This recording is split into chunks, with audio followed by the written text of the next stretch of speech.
the pictures Jake and Tony have taken of me, but I'm not much into clothes. I like t-shirts, khaki pants, white cotton shirts, and bush jackets. Workmanlike clothes that are perfect for the life I lead. I'm 31 years old, constantly traveling, living out of a suitcase. And then there are the crazy hours, the lack of comfort, even of the most basic of amenities, when I'm on the front lines covering wars and other disasters, not to mention the danger I often find myself facing. But I prefer this life to walking down a catwalk, showing off Paris couture. Turning away from the road at last, I went back through the trees to rejoin Jake Newberg and Tony Hampton, comrades in arms, as Tony calls us. I think of these two men as my family. We've worked together for several years now, and we're inseparable. Jake is my best friend, and Tony has graduated from best friend to lover in the past year. The three of us go everywhere together, and we always make sure we are on the same assignments for our news photo agencies. I gazed at Tony surreptitiously for a moment, thinking how fit and healthy he looked as he sat on part of a felled tree trunk, loading two of his cameras with rolls of new film.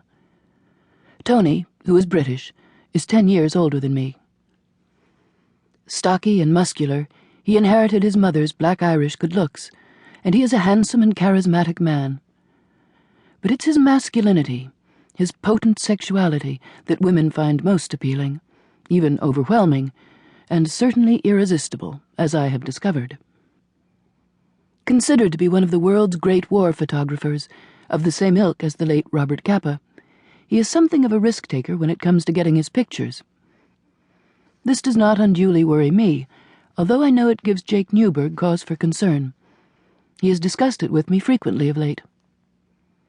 I eyed Jake, sitting on the grass with his back to a tree, looking nonchalant as he made notes in the small, blue leather notebook he always carries with him. Jake is also an American. A Jew from Georgia is the way he likes to describe himself.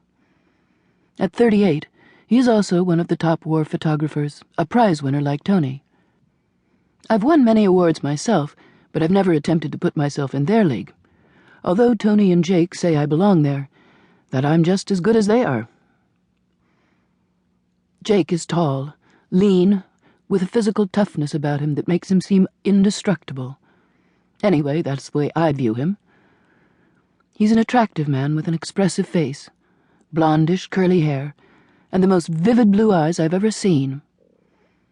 Yet despite his puckishness and the mischievous twinkle that often glints in those eyes, I long ago discovered that Jake is the most compassionate of men, and I've come to appreciate his understanding of the complexities of the human heart and the human frailties we are all afflicted with.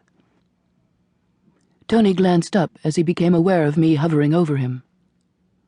"What is it?" he asked, frowning slightly. "Is something wrong?" "I hope Bayette's all right. Tony, he's been gone—" "I'm sure he is." Tony cut in quickly with a certain firmness, and then he gave me a reassuring smile. "It's very quiet, peaceful out there, isn't it?" I nodded. "There's hardly any sign of life." "Doesn't surprise me. I think the village is probably half deserted by now. It's more than likely that a lot of locals have already left, are moving south ahead of the Serbian army, crossing the border into Albania as fast as they can." "You're probably right." I sat down on the grass and fell silent, ruminating.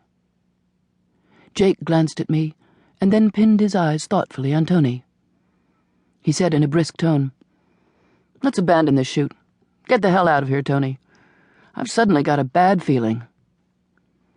"But we won't get this chance again," I felt bound to point out, sitting up straighter, staring at Jake. Before either man could address my comment, Ayet suddenly reappeared. He came wandering in from the road, looking as if he had no cares in the world. Not only did he seem unperturbed, he actually looked pleased with himself, almost smug. "Everything's set up," he announced in his perfect English, learned during the 8 years he had lived and worked in Brooklyn, where his uncle and cousin still lived. "I saw my guy," he continued. "I talked to him at length. We drank coffee. He has just closed his shop, gone out to the farmhouse in the fields at the other side of the village. The farmhouse is the KLA's headquarters now. He is going to bring the top leaders